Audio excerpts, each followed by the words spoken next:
नमस्कार, मैं हूं शिल्पा पाठक। बिहार आवर में आपका स्वागत है। आज 24 जुलाई और बढ़ते बिहार की 25 बड़ी खबरें की ओर। आईसीएसई आज घोषित होंगे 10वीं और 12वीं के नतीजे। Counselling for the Indian school certificate examination ने आईसीएसई रिजल्ट 2021 और आईएससी रिजल्ट 2021 की तारीख और समय की घोषणा कर दी। यहाँ काउंसलिंग के द्वारा 23 जुलाई 2021 को जारी प्रेस प्रवृत्ति के अनुसार शैक्षणिक वर्ष 2020-2021 के दौरान संबंध स्कूलों में आईसीएसई और आईएससी के छात्र छात्रों के परिणाम स्कोर कार्ड आज यानी 24 जुलाई 2021 को दोपहर 3 बजे से घोषित कर दिए गए हैं। साथ ही काउंसलिंग के नोटिस के अनुसार आधिकारिक रूप से घोषणा के बाद स्टूडेंट अपने आईसीएसई रिजल्ट 2021 का ऑफिशियल वेबसाइट icc.org.in पर या फिर रिजल्ट पोस्टल result.sc.org.in पर जाकर एक्टिव किए जाने वाले लिंक से चेक कर पाएंगे। एसबीआई में अप्रेंटिस के 6100 पदों पर आवेदन की लास्ट डेट नजदीक।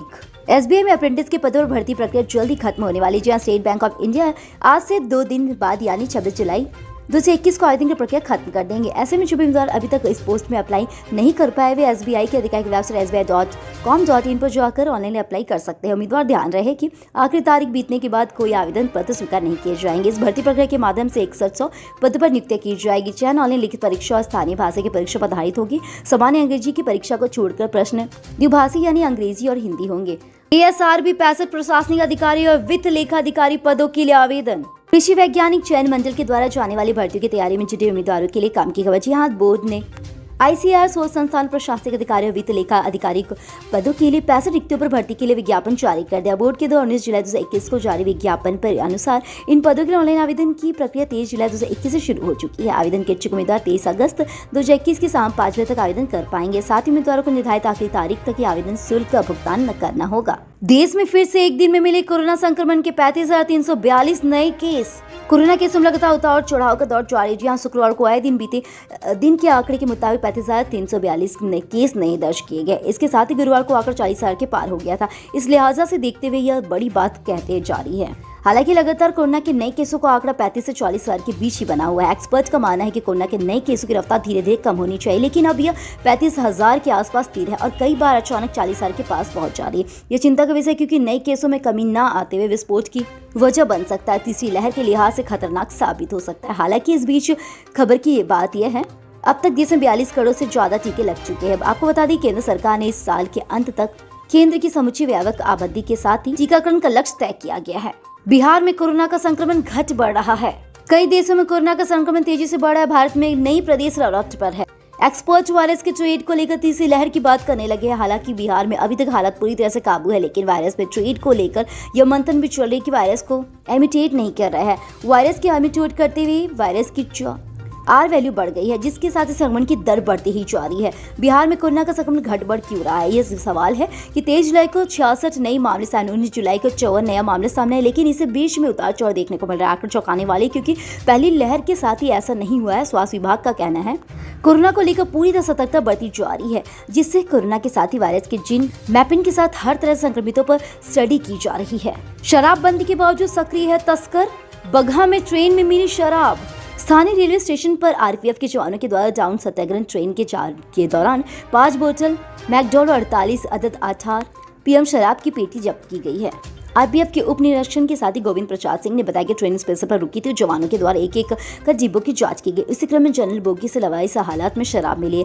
आसपास बैठे यात्रियों से पूछताछ की जा रही है, लेकिन किसी ने कुछ भी नहीं बताया शराब किसकी रखी गई है, जिसके बाद उसे जब्त कर लिया गया। इस संबंध में अज्ञात धंधेबाज के लिखित प्राथमिकी दर्ज कराई गई है। धंधेबाज शराब की खेप ट्रेन के माध्यम से बगहा, रामनगर आदि जगहों पर पहुंचा रहे थे। बिहार में पूर्ण शराबबंदी के बावजूद शराब तस्कर काफी सक्रिय। पश्चिम चंपारण में जहरीली शराब की घटना के बाद पुलिस लगातार अभियान चला रही है। निगरानी के हत्थे चढ़ा पूर्णिया का भू अर्जन पदाधिकारी। 1.30 लाख ले रहा था रिश्वत। पूर्णिया के जिला भू अर्जन पदाधिकारी अरविंद भारती को निगरानी विभाग की टीम ने रंगे हाथ घूस लेते हुए उनके कार्यालय से गिरफ्तार कर लिया। जी हां, गिरफ्तार जिला भू अर्जन पदाधिकारी को लेकर निगरानी की टीम ने रवाना हो गई। निगरानी की टीम ने भू अर्जन पदाधिकारी को शुक्रवार की दोपहर लगभग 2 बजे उसे कार्यालय से गिरफ्तार कर लिया है। निगरानी की टीम ने पूर्णिया के जिला भू अर्जन पदाधिकारी अरविंद कुमार भारती को 1,30,000 रुपए रिश्वत लेते हुए रंगे हाथ उनके कार्यालय से गिरफ्तार कर लिया है। हर थाने में होगी महिला हेल्प डेस्क। पीड़िताएं खुलकर सुना सकेगी अपना दर्द।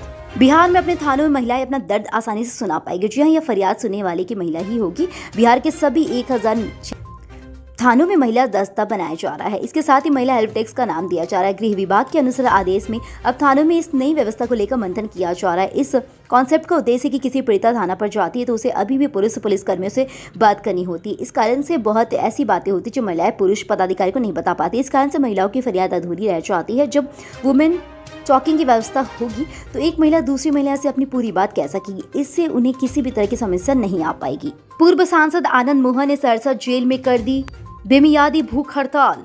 गोपालगंज के पूर्व डीएमजी कृष्णानी की हत्या के जुर्म में सरसद जेल में सजा काट रहे बाहुबली पूर्व सांसद आनंद मोहन बेनियादी अनशन पर बैठ गए हैं। जेल के मूलभूत अमिताओं के साथ समस्याओं को लेकर किए जा रहे इस अनशन में अन्य कैदी भी शामिल है। आनंद मोहन ने यह भी साफ कर दिया है कि जब तक जेल में मूलभूत सुविधाएं नहीं मिलती अनशन जारी रहेगा। गोपालगंज के पूर्व डीएमजी हत्या में उलट कोर्ट ने आनंद मोहन को फांसी की सजा सुनाई थी। उलट कोर्ट के फैसले को हाई कोर्ट ने उम्र कैद में बदल दिया है।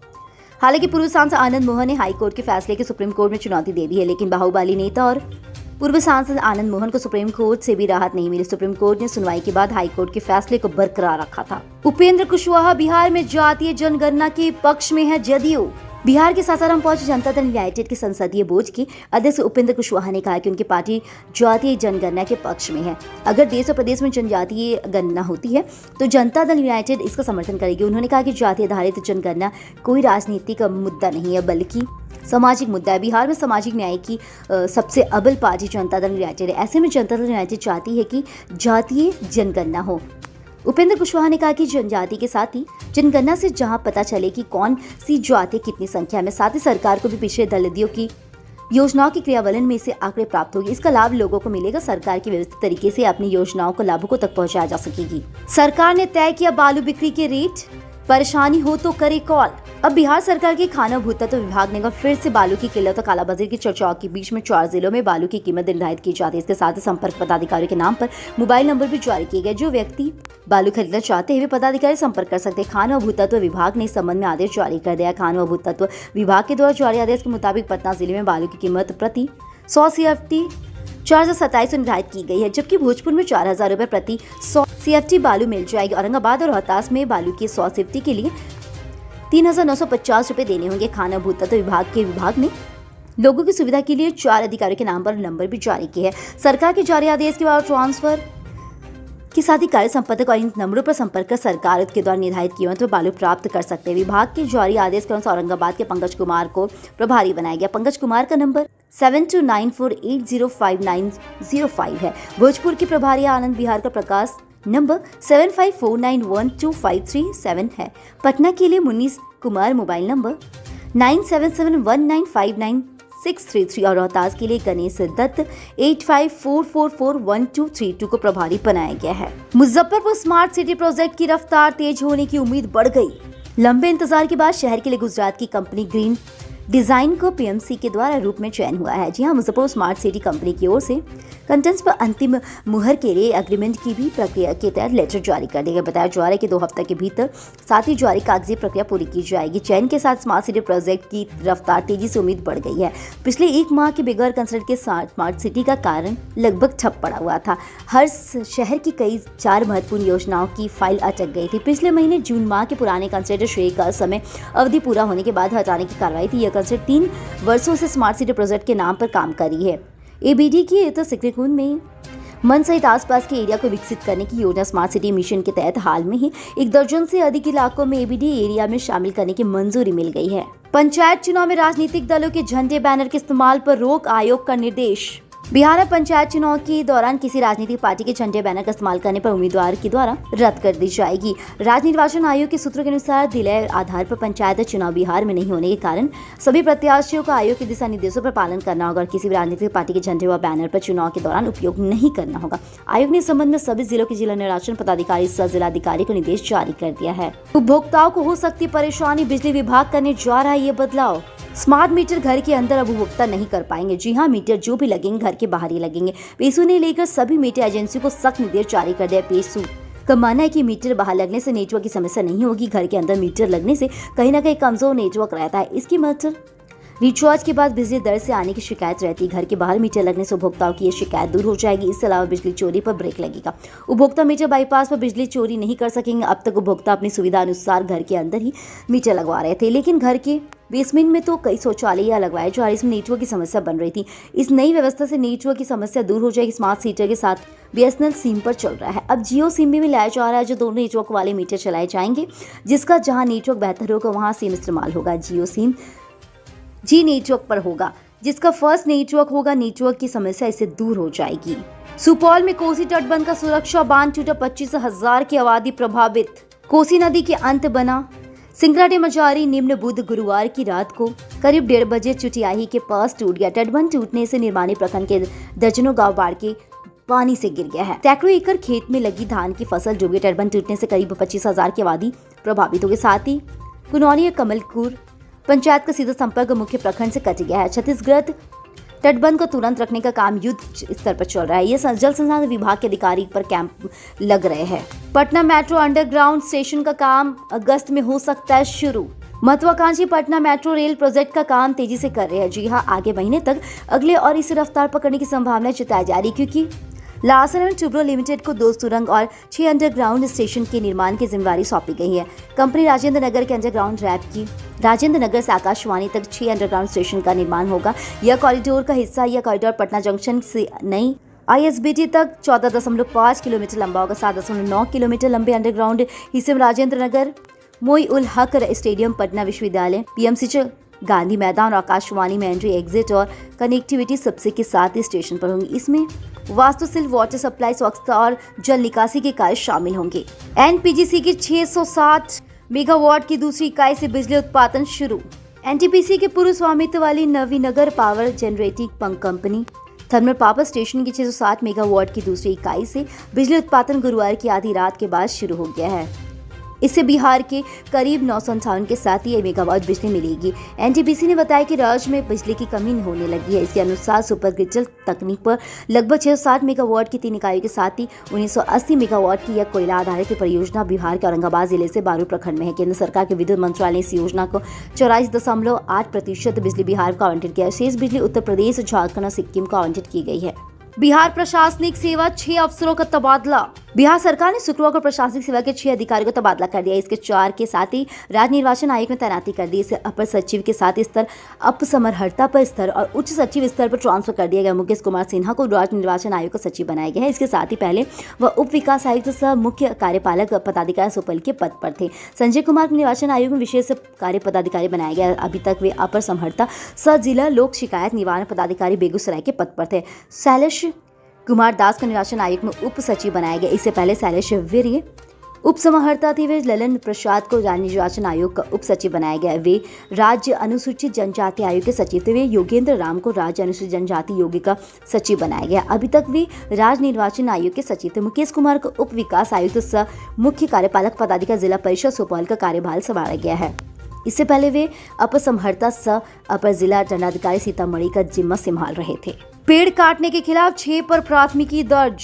पूर्वी चंपारण जिले के पाकड़ीदयाल स्थित राम भवन में सरकारी जमीन में लगे हरी पेड़ों को जड़ समेत बेच देने का मामला उजागर हुआ है। जी हां, इसको लेकर वन विभाग ने शिकायतकर्ता के साथ 6 लोगों पर प्राथमिकी दर्ज कराई। सरकार जल जीवन हरियाली अभियान को लेकर काफी सघन है, लेकिन नेता ही अभियान के धज्जे उड़ा रहे हैं। जिले के पाकड़ीदयाल के रामवन में सरकारी जमीन पर लगे हरे पेड़ों को भाजपा नेता ने जड़ समेत बेच दिया है, लेकिन अब वन विभाग के द्वारा दर्ज कराई गई प्राथमिकी पर सवाल उठते हैं, क्योंकि वन विभाग ने हरे पेड़ों की ही कटाई के साथ ही बारे में शिकायत करने वाले शिकायतकर्ता उनके चाचा को ही नामजद कर दिया।